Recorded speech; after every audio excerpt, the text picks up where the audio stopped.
The wagon creaked and shuddered to a halt, stirring up a heavy cloud of red dust that hung in the desert air like a warning. Claire sat on the edge of the wooden bench, her knuckles white as she clutched a small fabric bundle against her chest. Her dress clung to her skin, damp with sweat and travel dust. She dared a glance ahead. The ranch house stood alone, its paint long since scorched away by the sun. The roof sagged in places, and the porch leaned like an old man on a cane. Beyond it stretched endless miles of empty, sunburnt land. No towns, no trees, no help. A tall man waited on the porch. His hat shaded his eyes, but she could feel them fixed on her, weighing and measuring before she even stepped off the wagon. His arms were crossed, his posture rigid. The driver gave her a single curt nod before snapping the reins. The wagon lurched away without a word, its wheels leaving deep tracks that vanished quickly under drifting dust. Claire stood frozen, the sound of the departing wagon echoing in her skull like a closing door. Her bundle felt heavier by the second. Inside it, only a spare dress and her mother's worn hair ribbon. The man on the porch didn't call her forward. Instead, he turned and stepped inside the house, leaving the front door yawning open like a dark mouth. Claire's feet refused to move at first. Her heart hammered against her ribs so hard she thought it might shatter. The dry wind tugged at her hair, carrying the scent of sun-baked wood and distant horses. With a trembling breath, she forced herself to step forward. The yard felt endless under the open sky, every step echoing inside her head. When she reached the porch, the boards moaned under her weight. She paused at the threshold, peering into the dark hallway beyond. The air inside felt thick and stale, the smell of sweat and old smoke drifting out to meet her. The last bit of light behind her threw her shadow deep into the hallway, as if it were trying to reach for escape she no longer had. Claire hugged her bundle tighter. Her fingers dug into the fabric until her nails bit into her skin. A sharp breeze rose behind her, pushing her hair across her face and making the door creak against its hinges. She could almost hear her mother's voice telling her to turn and run. But there was nowhere to run. With a final breath, she stepped inside. The door closed behind her with a slow, echoing click. In that sound, she heard her world seal shut. Claire stood frozen just inside the hallway, her breath caught in her throat. The door behind her shut with a low, echoing thud that seemed to vibrate through her bones. The air inside smelled of old wood, sweat, and something faintly metallic. The narrow hallway stretched ahead, shadows clinging to the corners like silent watchers. A heavy bootstep broke the hush. The rancher stood in a doorway at the end of the hall, his broad frame filling the narrow space.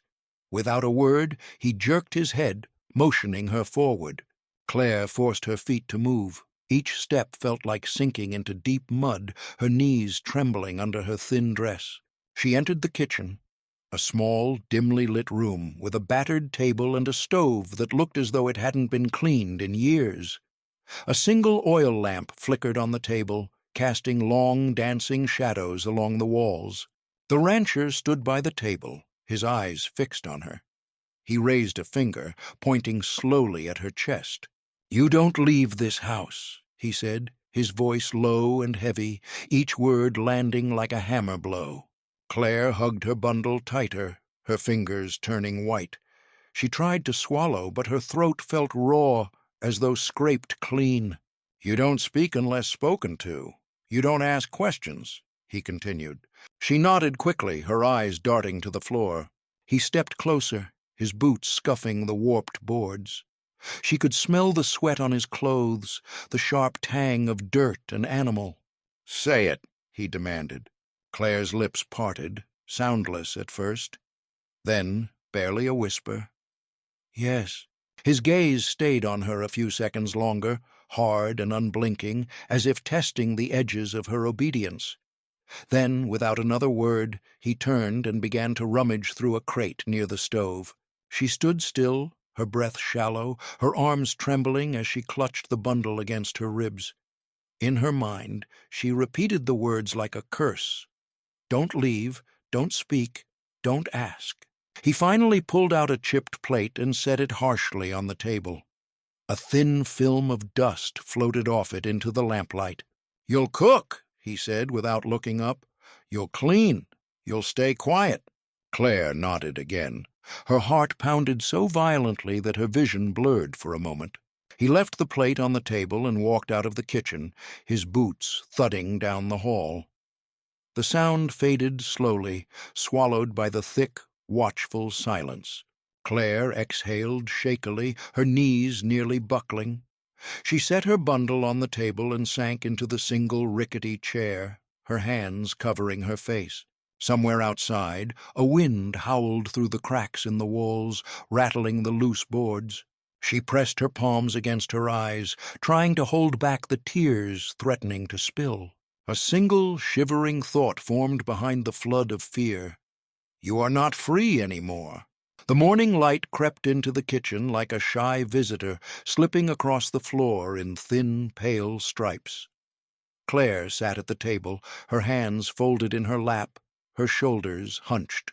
She heard quiet movements before she saw anyone. Then a woman entered, older, with hair pulled into a tight gray knot and a thin-lined face. Her eyes flicked toward Claire but didn't linger. The woman moved about the kitchen silently, pulling a dented pot from a high shelf and filling it with water from a bucket. The water sloshed heavily, echoing in the still room. Claire watched, afraid to speak. Her mouth felt too dry, her tongue heavy and useless. The woman set the pot on the stove and lit the small flame beneath it. Then she turned to Claire, her eyes cold but not cruel, and held up 2 fingers before pointing at the table, a wordless order to wait. Claire nodded quickly, her heart tripping over itself in relief at not being forced to speak. While the water heated, the woman pulled a small tin of oats from a cupboard and measured them with practiced movements.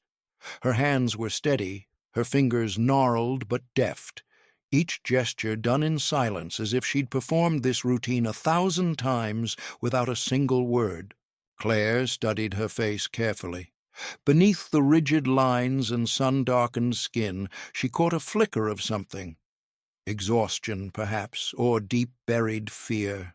When the porridge was ready, the woman poured it into a single cracked bowl and slid it across the table. Claire reached for it, her fingers brushing the rough ceramic. "Eat," the woman said, her voice so low it sounded more like a breath than a word. Claire looked up sharply. The woman was already turning away, her back rigid as she cleaned the pot. The porridge tasted like ash and water, but Claire forced it down, each swallow scratching her throat. She kept her head bowed, her eyes fixed on the surface of the table, tracing the small knife marks and dark stains worn into the wood. Behind her she heard the woman moving again. A rag wiped across the counter, metal scraped against metal. Everything sounded deliberate, cautious, as if even the walls were listening. When Claire finished, she set the spoon carefully into the bowl and folded her hands again. The woman came to collect it without a glance, rinsing it in a basin of cold water. Then she finally looked at Claire, really looked. Their eyes met, and for a moment a silent message passed between them.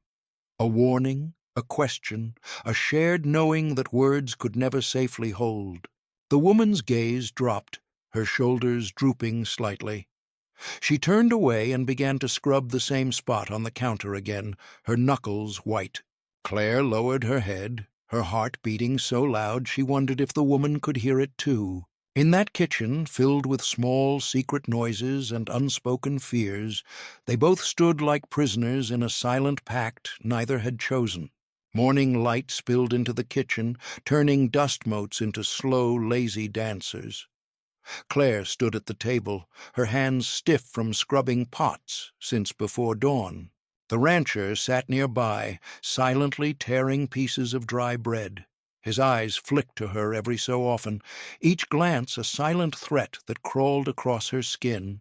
Beside the stove, The old woman, Ruth, as Claire had finally learned, worked with her head down, her hands moving in small, cautious motions. Claire tried to keep her mind empty, focusing on the repetitive scrape of a knife across an old cutting board. Her thoughts kept sliding back to the attic door, to the scratching sounds that still seemed to echo inside her skull. Suddenly, her fingers slipped. A chipped plate tumbled from the counter and shattered on the floor. The sharp crack split the room in two, slicing through the quiet like a scream. Claire froze. Her breath turned to stone in her throat. The rancher pushed back his chair slowly, the wood groaning in protest. He stood, towering over her, his expression unreadable but his eyes dark and alive with cold rage. "On your knees," he growled. She dropped instantly, her knees striking the floor so hard that pain shot up her legs. Her fingers scrambled across the shards, cutting her skin as she tried to gather them. Blood smeared onto the floor, mixing with the dust and fragments. Her hands shook uncontrollably. Tears blurred her vision, but she didn't dare wipe them away. Ruth stood frozen near the stove, her back rigid, eyes locked on the pot she was stirring as if it held her only lifeline. The rancher stepped closer. Claire felt his shadow spread over her like a storm cloud. "You break it, you clean it," he said, his voice low, almost calm. She nodded rapidly, pressing her forehead to the floor in silent apology, though she knew it would never be enough. He turned and left the kitchen, his boots pounding against the boards until they disappeared into the hallway.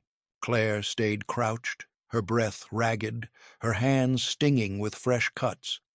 Slowly she began wiping the blood and dust into a small pile, each movement deliberate and shaky. Finally, she gathered the shards into her apron, her fingers sticky with blood. She dumped them into the waste bucket and crawled toward the water basin, dipping her hands into the cold, murky water. Ruth moved then, stepping silently behind her. Without a word, she reached out and pressed a rough cloth into Claire's hand. Their eyes met for a brief, heavy moment. In Ruth's gaze, Claire saw something that almost looked like pity, or perhaps recognition.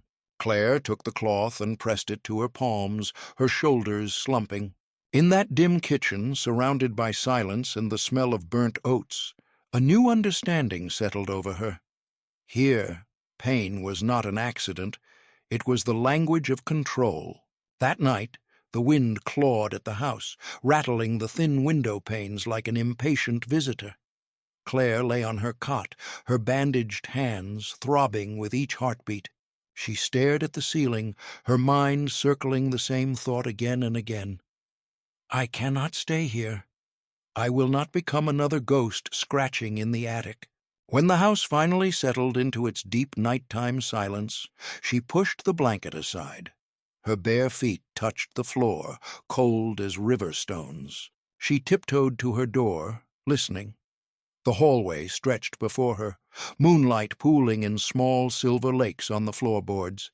She glanced toward the end of the hall, where the attic cord hung, still and accusing. Then she turned toward the front door, each step careful, each breath caught at the edge of a silent scream. Her fingers wrapped around the latch. The metal felt icy, but she forced it to turn. Slowly, the door creaked open a few inches, spilling a thin line of moonlight across her face. She stepped forward, her lungs filling with the cold, sharp air of the desert night. But before she could slip out, a sudden hand seized her wrist. She gasped, turning sharply. His face appeared out of the dark, pale and sharp as a blade.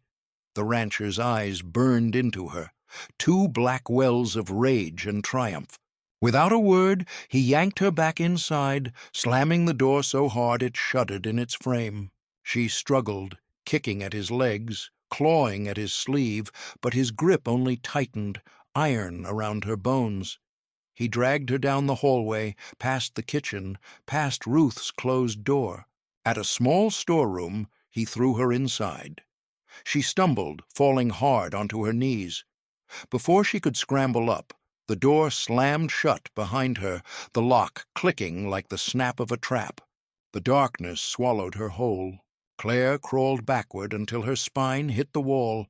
She hugged her knees to her chest, her breath tearing in and out in sharp, panicked bursts.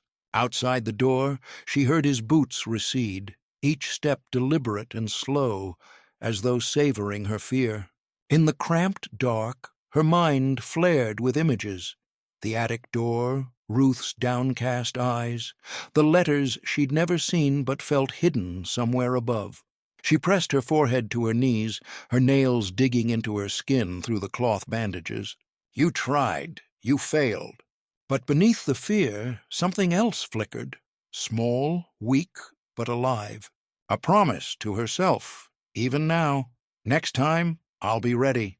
Hours passed in the storeroom like a slow, suffocating tide.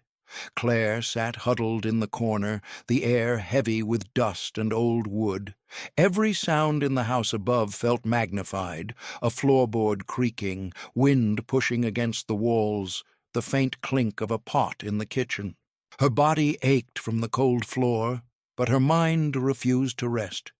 She replayed the feel of the latch in her fingers, the cold night air on her face, and then his hand dragging her back into the dark. At some point, she drifted into a shallow, haunted sleep, jerking awake at the slightest noise. Then a soft click at the door. Claire's eyes flew open. She held her breath as the door creaked open just enough to reveal a thin slice of light. Ruth slipped inside, a small oil lamp trembling in her hand. The dim glow cut a fragile circle into the darkness. "Quiet," Ruth whispered, her voice shaking. She knelt beside Claire and pressed a small, dented tin cup into her hands. Claire looked down to see water sloshing inside, the surface catching the lamp's glow. She drank greedily, the water rough against her dry throat.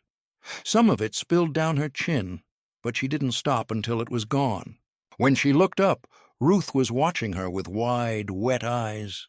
"Others tried," Ruth breathed, her voice low and tight, as if the words themselves might shatter the room. "Before you, they tried to run." Claire's fingers tightened around the empty cup. Her lips parted, but no words came. Ruth's gaze darted to the door. Her hands wrung the edge of her apron until her knuckles turned white. He keeps them quiet," Ruth continued, her voice barely a thread. "Some never came back from the attic." A tremor ran through Claire's spine. The attic door, the scratching, the soft human noises in the dark above her room. Claire's breath hitched. She reached for Ruth's hand without thinking. Their fingers met, cold and trembling. For a moment they sat together in the small circle of lamplight, two shadows bound by the same silent fear. Then Ruth pulled her hand away sharply. "I shouldn't be here," she said, standing quickly. "Be careful." She glanced once more at Claire, a look heavy with regret, sorrow, and a flicker of something that might have been hope. Then she slipped out, closing the door behind her with a soft, final click. Darkness flooded in again, swallowing the small warmth they'd shared. Claire hugged the empty cup to her chest. Her heart pounded like a drum, not only from fear now, but from the sharp, stinging edge of possibility. Others tried, others failed, but she was still here, and as long as she breathed, there might still be a way. The next morning broke gray and thin, a weak light creeping through the gaps in the walls. Claire sat on the storeroom floor, her head heavy against her knees, the empty tin cup still clutched in her hand like a charm. When the door finally creaked open, she flinched. The rancher stood in the doorway, his figure filling the frame. His eyes swept over her, cold and flat. Without a word, he jerked his head. Claire forced herself to stand, her legs unsteady, her joints screaming from the long hours on the floor. He grabbed her arm roughly and dragged her down the hallway. The boards creaked under their weight, the house watching in its silent, heavy way. They reached her small room. He shoved her inside so hard she stumbled and hit the edge of the cot, biting her lip to keep from crying out. He pulled a coarse rope from his pocket and knelt, tying her wrists to the iron bed frame. The rope dug into her already sore skin, each knot a sharp, burning brand. Claire kept her eyes on the floor, tears sliding down her cheeks silently. When he finished, he stood and loomed over her for a moment. His breathing was slow and deliberate, like he was savoring the shape of her fear. Then he turned and left. The door clicked shut behind him, the lock sliding into place with a final metallic sigh. Claire tested the rope gently. It tightened instantly, biting deeper into her wrists. The iron frame rattled softly, echoing in the small room like a mocking laugh. She slumped forward, her forehead pressing into the thin mattress. Her hair fell around her face in a heavy curtain, catching her tears. Her mind wandered to Ruth, the whispered warnings, the haunted look in her eyes. Others tried.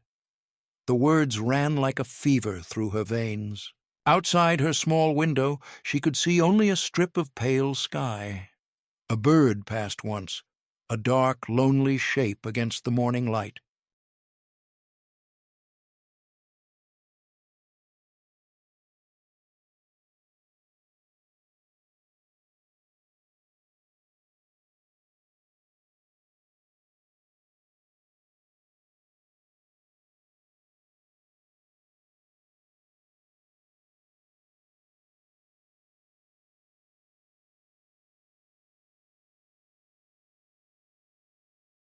She listened for sounds in the house.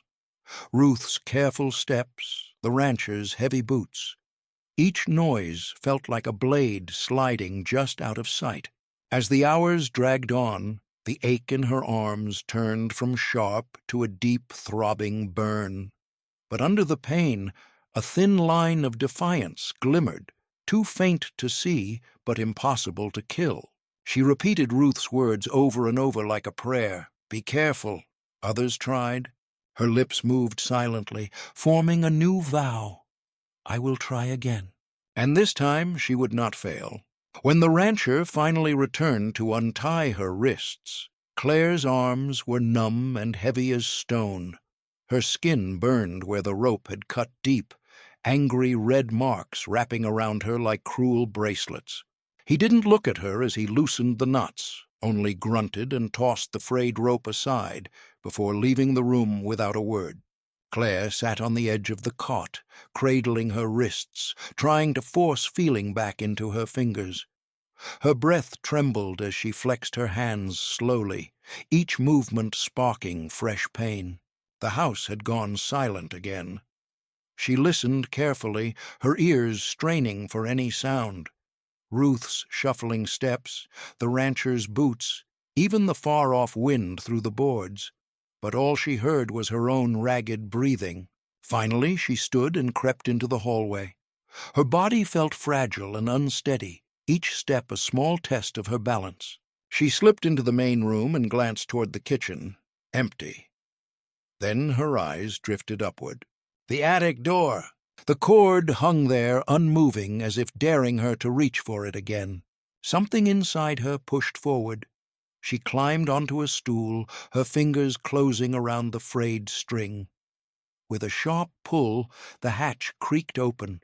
A wave of stale, cold air washed over her face, carrying the scent of dust, old wood, and something darker, something that made her stomach twist.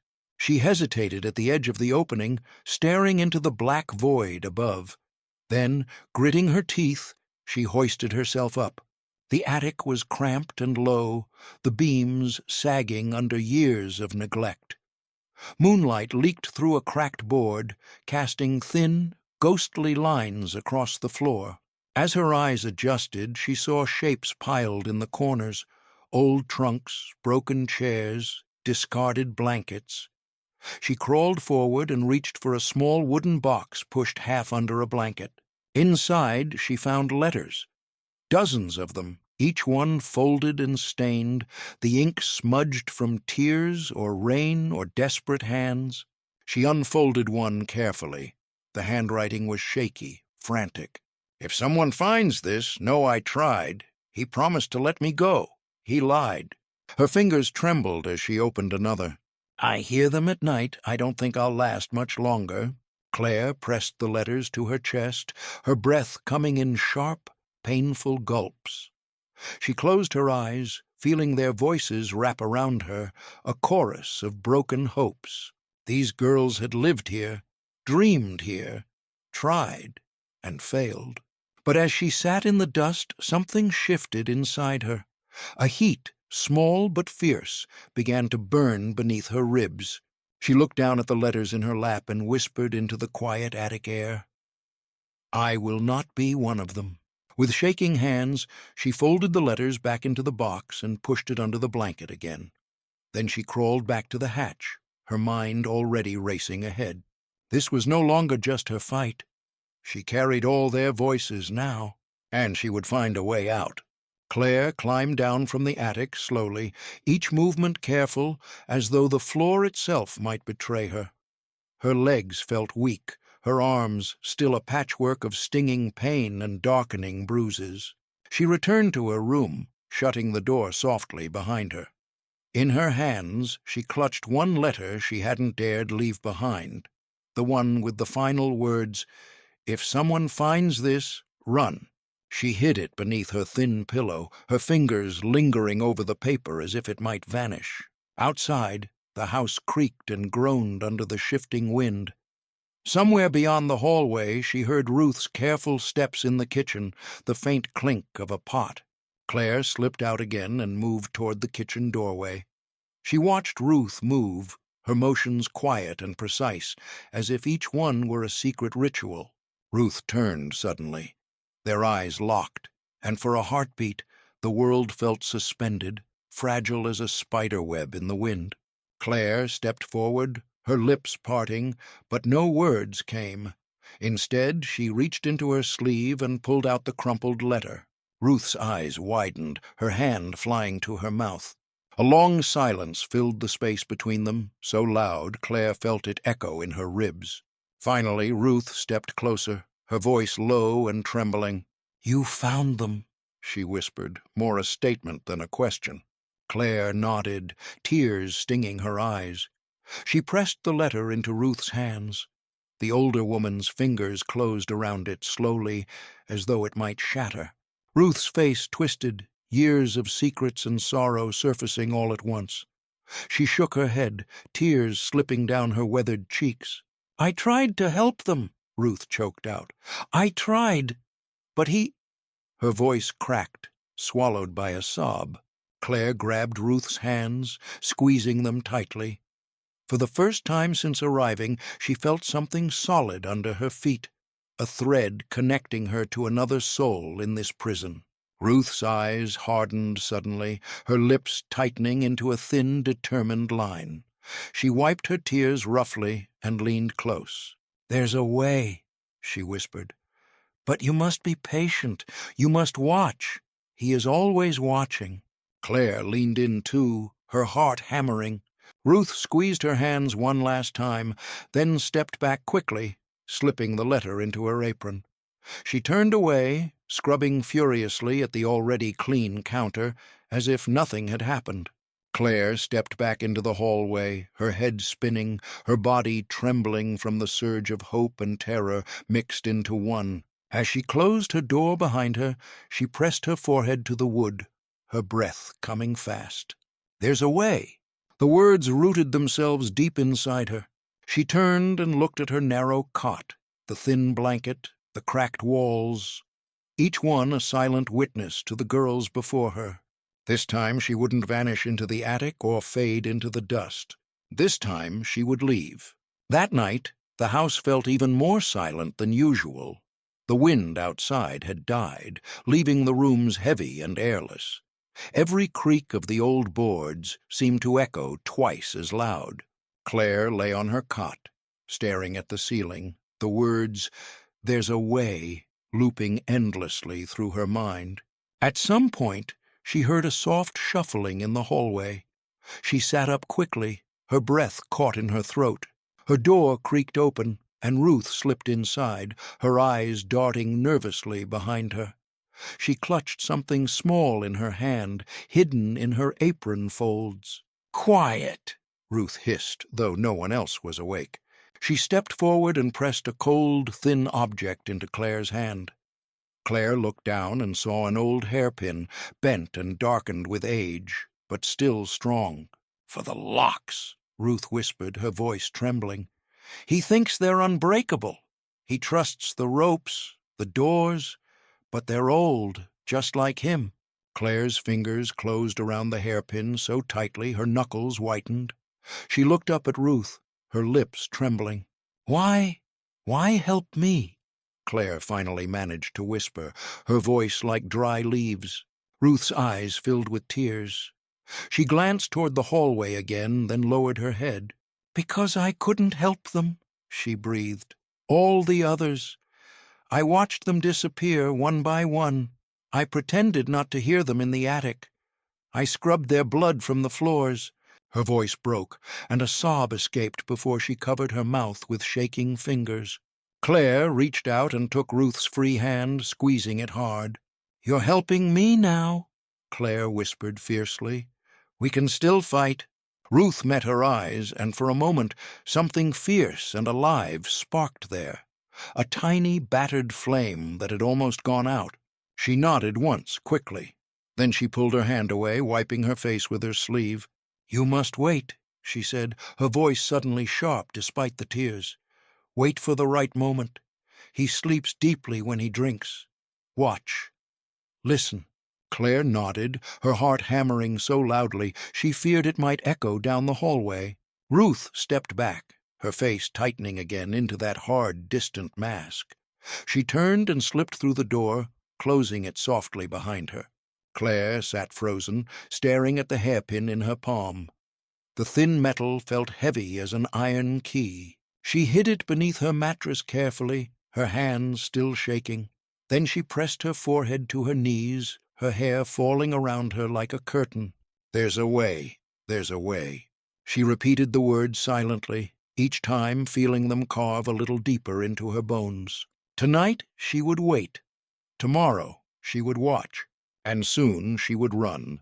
The next day dragged on like a slow, choking fog. Claire moved through her chores in a daze, her mind always returning to the hairpin hidden under her mattress. She watched the rancher closely. Every sip he took from his tin flask, every time his head sagged forward at the table. Ruth's words echoed inside her. "He sleeps deeply when he drinks." By late afternoon she saw it. His movements growing sluggish, his eyes unfocused as he stumbled out to the porch. He dropped into the creaky chair, the flask tipping in his slack hand. Claire turned away quickly, her pulse roaring in her ears. She slipped back into her room, heart pounding so violently it hurt to breathe. She pulled the hairpin from its hiding place, feeling its cold bite against her skin. Next, she gathered her small bundle, a crust of bread, the last of her water in a chipped tin flask, the crumpled letter from the attic tucked deep inside. She wrapped it all in a ragged scarf and tied it tightly. As she moved, she listened for Ruth's footsteps. She knew the woman would be in the kitchen, scrubbing the same pot again and again, as if by staying busy she could avoid the truth clawing at the walls.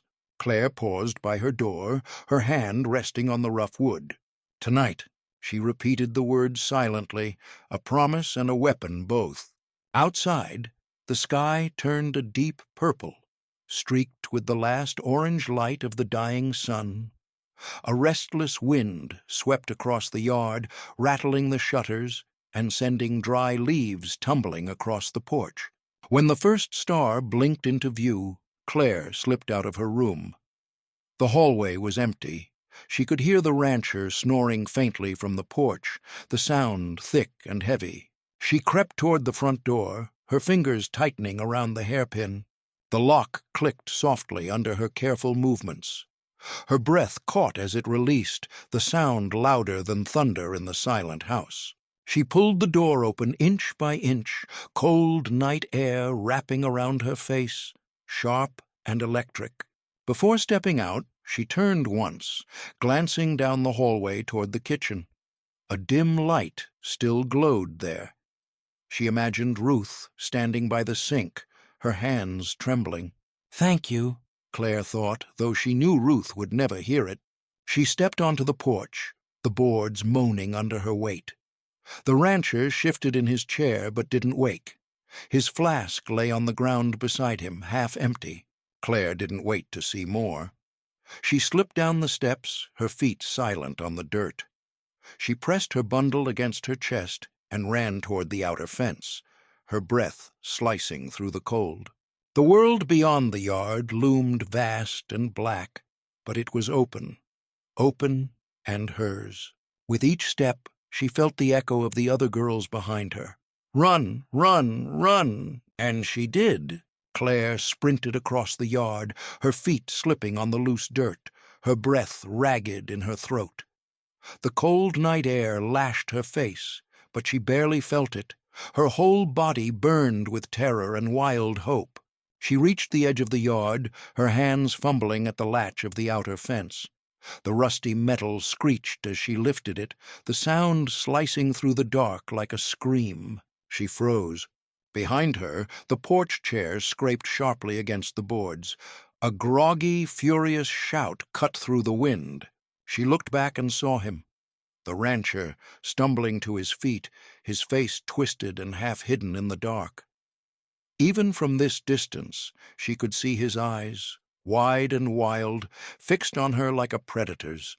Claire yanked at the latch again. It gave way. She threw the gate open and bolted through, stumbling into the open field beyond. The ground here was uneven, pockmarked with rocks and clumps of dead grass. She ran blindly, her bundle pressed to her chest. Every heartbeat felt like it might explode inside her ribs. Behind her, she heard him crashing through the gate. His heavy boots pounded the ground, growing louder, closer. She pushed harder, her lungs screaming, her legs threatening to buckle with each step. The field blurred into streaks of darkness and moonlight, the horizon a shifting, unreachable line. Suddenly, she tripped over a hidden root and fell hard, the bundle flying from her hands and rolling into the dark. Pain shot up her leg, tearing a cry from her throat. Before she could scramble to her feet, he was on her. His hand closed around her arm like a vice, wrenching her up and back toward him. His breath was hot and sour against her cheek. "You think you can leave?" he snarled, shaking her so hard her head snapped back. Claire fought wildly, clawing at his face, kicking at his shins. He roared, stumbling as her nails raked across his cheek, leaving thin, bleeding lines. She twisted in his grip and reached for the ground, her fingers closing around a jagged stone. With a surge of strength she didn't know she had, she swung it upward, striking the side of his head. He staggered backward with a strangled shout, his hands flying to his temple. Claire didn't wait. She scooped up her bundle and lurched forward, half running, half crawling. Her injured leg buckled beneath her, but she forced herself on, each movement a desperate lurch through the dark. Behind her she heard him cursing, stumbling, the sound growing fainter as she pushed farther into the field. Her vision blurred with tears and sweat. The moonlight flashed across her path in jagged slices, guiding her forward. She didn't know where she was going, only that she had to keep moving. Her mind roared with one word over and over, "Go, go, go!" She pressed the bundle tighter against her chest and disappeared into the night, leaving behind the only world she had known, and the man who had tried to erase her name. The desert night swallowed her whole. Claire stumbled forward, each step a fight against the throbbing pain in her leg and the roaring in her ears. Her lungs burned, her breath tearing out in short, broken gasps. Behind her, the rancher's curses faded into the darkness, replaced by the howl of the wind sweeping across the open field. The stars above flickered cold and sharp, 1,000 watchful eyes witnessing her flight. She reached a narrow, dry wash, its sides steep and lined with sharp rocks. She slid down clumsily, scraping her palms and tearing her dress. At the bottom, she crouched low, clutching her bundle to her chest, listening. Silence. Only the rustle of dry grass and the low moan of the wind. She dared to breathe, her chest heaving. Every part of her body ached, but she forced her mind to focus on one thing: forward. When her legs would carry her again, she crawled up the other side of the wash. Each movement felt like lifting a mountain, but she refused to stop. On the far side, she paused, glancing back over the empty field. There was no sign of him now, just the open blackness behind her, a void she never wanted to see again. Her fingers brushed the letter hidden in her bundle, its paper damp with sweat and dirt. She pressed it against her forehead for a moment, a silent vow to the voices of the girls who had come before her. She rose slowly, leaning on a crooked branch she found in the brush. The moonlight caught her hair, turning it into a wild, tangled halo. Ahead, the ground rose into low, jagged hills. Somewhere beyond them, she imagined a road, maybe a town, maybe someone who would help. She limped forward, her injured leg buckling with each step, her vision blurred with tears, the horizon shifting like a mirage.